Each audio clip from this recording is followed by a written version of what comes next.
दृढ़ रहने, इच्छा शक्ति जगाएं। अजय पिछले 4-5 सालों से अपने शहर में होने वाली मैराथन में हिस्सा लेता था, लेकिन कभी भी उसने रेस पूरी नहीं की थी। पर इस बार वह बहुत एक्साइटेड था, क्योंकि पिछले कई महीनों से वह रोज सुबह उठकर दौड़ने की प्रैक्टिस कर रहा था और उसे पूरा भरोसा था कि वह इस साल की मैराथन रेस जरूर पूरी कर लेगा। देखते देखते मैराथन का दिन भी आ गया और धाए की आवाज के साथ रेस शुरू हुई। बाकी धावकों की तरह अजय ने भी दौड़ना शुरू किया। वह जोश से भरा हुआ था और बड़े अच्छे ढंग से दौड़ रहा था, लेकिन आधी रेस पूरी करने के बाद अजय बिल्कुल थक गया और उसके जी में आया कि बस अब वहीं बैठ जाए। वह ऐसा सोच ही रहा था कि तभी उसने खुद को ललकारा, रुको मत अजय, आगे बढ़ते रहो। अगर तुम दौड़ नहीं सकते तो कम से कम जॉग करते हुए तो आगे बढ़ सकते हो, आगे बढ़ो। और अजय पहले की अपेक्षा धीमी गति से आगे बढ़ने लगा।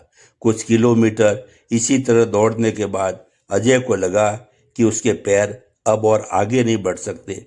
वो लड़खड़ाने लगा। अजय के अंदर विचार आया, अब बस और नहीं बढ़ सकता।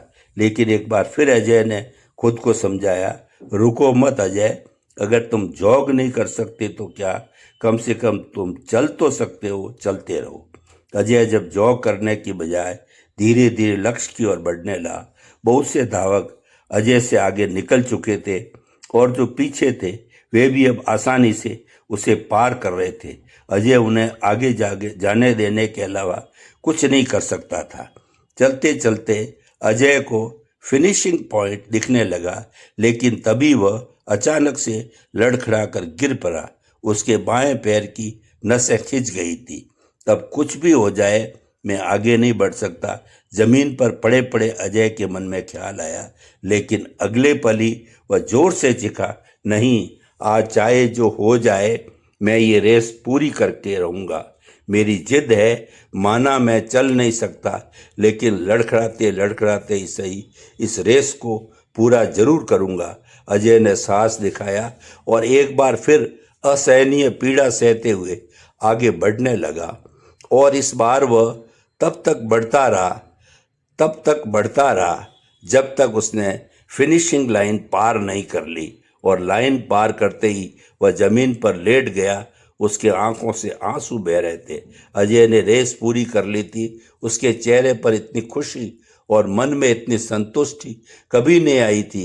आज अजय ने अपने चलते रहने की जिद के कारण न सिर्फ एक रेस पूरी की थी, बल्कि जिंदगी की बाकी रेसों के लिए भी खुद को तैयार कर लिया था।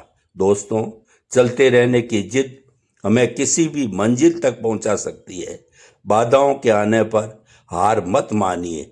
न चाहते हुए भी कई बार कंडीशंस ऐसी हो जाती है कि आप बहुत कुछ नहीं कर सकते, पर ऐसी कंडीशन को कुछ भी ना करने का एक्सक्यूज मत बनाइए। घर में मेहमान है, आप 8 घंटे नहीं पढ़ सकते, कोई बात नहीं, 2 घंटे तो पढ़िए। बारिश हो रही है, आप 10 कस्टमर से नहीं मिल सकते, कम से कम 2-3 से तो मिलिए।